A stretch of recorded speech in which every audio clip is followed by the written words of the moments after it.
Ipinahayag ni Senator Erwin Tulfo na mahalagang tutukan ang epekto ng tensyon sa gitnang silangan sa presyo ng langis at bilihin. Ngunit kasabay nito, hindi dapat mapabayaan ang investigasyon sa tinaguriang flood control mess. Binanggit niya ang pangangailangan ng pangmatagalang plano upang maiwasan ang mas malalang krisis, kung saan kabilang sa kanyang isinusulong ang panukalang batas kaugnay ng energy security at fuel pricing. Giit din niya, dapat maisama ang middle class sa mga programang ayuda ng pamahalaan. Pagbabahagi pa niya, marami sa nasabing sektor ang isang emergency na lang ay nasa pagitan na ng kahirapan. Kung kaya't inihayag niya na mahalaga ang pagkakahuli kay Zaldico sa Czech Republic, kung saan isa si Ko sa mga pangunahing personalidad sa investigasyon ng maanomalyang flood control project, kung saan inaasahan ng senador ang pagbabalik ni Ko upang humarap sa kaso.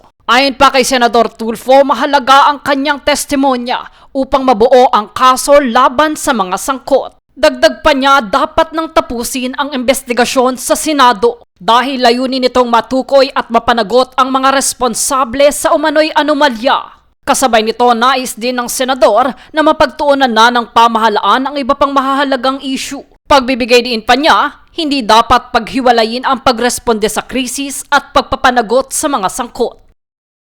Sa huli, inihayag ng mambabatas na ang tunay na solusyon ay parehong aksyon at pananagutan ukol sa maanumalyang flood control projects.